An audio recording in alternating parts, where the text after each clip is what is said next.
Hello and welcome to the next unit-by-unit video on the new Drukhari Codex here on SkaredCast. We take a look at the Reaver Jetbikes, some of the fastest units in the 40k universe.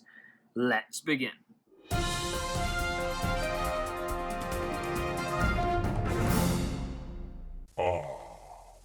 The Dark Kin.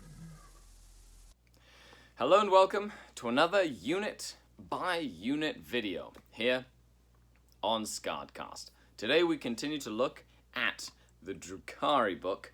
We're almost finished, and we're looking at the good old Reaver Jetbikes, the fastest of the fast, the speediest of the speedy. So leave a comment down below if you like this unit in your army specifically. But if you haven't watched one of these before, we talk about the lore of the Reaver Jetbikes themselves, who they are within the Drukhari culture, and then we look at their rules and how to use them in-game. For more in-depth tactical analysis, check out the exclusive content on Patreon by following the link below. Okay, so let's get started. Witches, Reavers, Hellions, all those are part of the witch cults. So let's dive in, shall we? Reavers. The Reavers of Comora are fascinated with the art of war at speed. They ride to battle upon the most streamlined and pared down of all skycraft, the anti-grav jetbike. The perfect fusion of raw motive power and finely honed lethality. The Eldari experience sensations to a far greater degree than any other race, and their psyches are easily given to obsession. Reavers, having cultivated a taste for high-speed violence during real space raids, are Drukhari consumed with the act of the maximum impact kill. In the torried arenas that griddle the highest spires, the Reavers duel amongst themselves for supremacy. The arena champions endlessly modify their craft's vanes and blast engines, fit targeting holograms for their built-in weaponry, pierce their craft's fairings so that the shriek of their passage is a different pitch to that of their peers, and wear flexible second skins to cut down on air resistance. All Reavers use stimulants to enhance their performance in the death races. They are cheats and liars, and respect only the, quote, elegant kill. It is considered gauche to merely maim a fellow driver, whereas a well-executed drop-down, inverted decapitation can warm the icy heart of even the most jaded Archon. Reavers are so attuned to their beloved jetbikes that in battle they use them as an extension of their own bodies. Though the Reaver jetbike typically houses a splinter rifle, the craft itself is the rider's favorite killing tool. They pilot their jetbikes with such uncanny precision that they can take off a head or even slash open a throat with a single pass of their keel blade. A favored tactic is to drive down from the clouds above the battlefield in a streak of dark metal, corkscrewing the craft at the last moment so that the razored edges of their blade vanes dismember those unfortunates they zoom past, or in some cases, straight through. Those who survive the arenas take their tricks that they have learnt and put them to deadly use on the battlefields of real space. Reavers will always find a way to add excitement to the combat, however, often competing with one another to see who can achieve the swiftest, almost spectacular kill. So Reaver jetbikes are speed-crazed, Dark Eldar, Drukhari that just love killing things at high speed. So an adrenaline rush, sorry, I can't even speak. And mixed in with the high speed kill. They're acrobats, they're showmen, and all they want to do is drive their jetbikes really, really fast through the enemy lines and lob heads off. And they shriek and laugh and compete all the time. I can just imagine a unit of Reaver Jetbikes competing like Legolas and Gimli, 1 kill, 2 kills, 3 kills, 2 heads that I've chopped off. So that's always really fun. But regardless of the lore and the Drukhari ideals behind them, what about their rules in game? Now, I've talked about obsessions, I've talked about different like stratagems and whatnot, especially in our Patreon tactical series. But Reaver Jetbikes have a unique role in a Drukhari army. They're not, right now in the current meta, I would say, they're not exactly the go-to choice for a lot of people, but they have a lot of really cool dynamics that you, as an Archon, or as a Succubus, or as a Homunculus, can use on your real space raids. I have used Reaver Jetbikes in-game. I've played with every single unit in this book, and that's why I like talking about them, because I'm not just theory hammering. This comes from actual experience in game. The Reaver Jetbike is a 3 power level for a unit of 3 Reavers. You get an arena champion and 2 Reavers, which is pretty cool. So to start as a 3-man unit. So let's talk about the Reaver Jetbike itself. They have a decent movement, 18 inches. They have weapon skill, ballistic skill 3, which is pretty standard for any Drukhari. They are only strength 3, which is pretty standard for Drukhari. Their toughness 4, that's because of their jetbike. They have 2 wounds each, standard for any jetbike style model. They have 2 attacks each. They have a leadership of 7. The arena champion has a leadership of 8 and an extra attack. And they have a 4+ save, which is one of the best armor saves available to the Drukhari. Scourge, Reaver Jetbikes have a 4+ save, and so does an Archon, and then the Incubi, but they have a 3-up. You can include up to 3 additional Reavers, making this 6-man, doubling its power level cost. You can add up to 6 additional Reavers for just an extra 7, so a little cheaper. A little bit more expensive, up to 6 additional. So it gets more expensive the more you add. Or up to 9 additional Reavers. So what happens here is you have an ability to go from 3 to 6 to 9 to 12. So you can have from 3 to 12 Reaver Jetbikes in a unit. And each model is armed with a splinter pistol and rides a Reaver Jetbike that has a splinter rifle and blade vanes. Now, it's very important to note that they have a splinter pistol. That means that if they get stuck into combat, they can shoot their pistols in combat. So don't forget that little added bonus if you're stuck in a protracted combat, that they can have a pistol, and they have a pistol on their side, which means that they can use it. So a splinter rifle, pretty standard, poison weapon, 24 inches rapid fire. So they have 2 shots at 12 inches, 1 shot at 24-inch range. Poison, okay, whoop-de-doo. And they have something called blade vanes. Now, blade vanes are a weapon that the Reaver Jetbike is equipped with. It's a melee weapon that's strength 4, it's -1 AP and 1 damage. So ideally you're using just the blade vanes. In combat, as they are strength 4, it adds an extra strength and gives them -1 AP in combat. So they're hitting on 3s with 2 attacks each at strength 4, -1 AP. Makes them relatively decent in combat. You can mix this really well with combat drugs, which we'll get to in a second, giving them +1 attack especially works really well, +1 toughness works really well, and plus movement and things like that, or plus leadership. But things like +1 strength doesn't really help them because the melee weapon has a set strength of 4.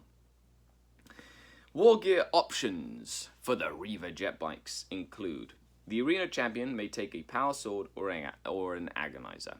Because you're using the blade vanes, I don't really see you using that option very often. For every 3 models in the unit, 1 model may replace its splinter rifle with a heat lance or blaster. So 1 in 3 can have a heat lance or a blaster. Heat lances are strength 6, Their assault 1, 18 inches, the -5 AP, d6 damage, and it has the melter rule. So if it's shooting at anything within 9 inches or less, you roll 2 dice and pick the highest for damage. It's only strength 6 though. So even though it's an anti-tank weapon, you're not going to be wounding tanks very efficiently since you're only strength 6. So I love heat lances for character sniping. So you go around, and Reaver Jetbikes are so fast they can move around and try and get the heat lances to be the closest models to any sort of hidden character. So jump over screens, because they can advance super fast, and you'll see this. But move, they can, use that speed to get up close and snipe characters with high damage, decent strength weaponry. So that's something to keep in mind. The blaster is probably the most versatile choice, but of course it is the most expensive choice, being more expensive than the heat lance. So if you want to keep them cheap and versatile, you go for the heat lance. If you want to keep them relatively expensive but have more options in a competitive environment, the blaster is probably your best choice, as it's strength 8 as well. For every 3 models in the unit, 1 model may take a Grav Talon or a Cluster Caltrop. So these are 2 sort of upgrades. So for every 3, you can have 1.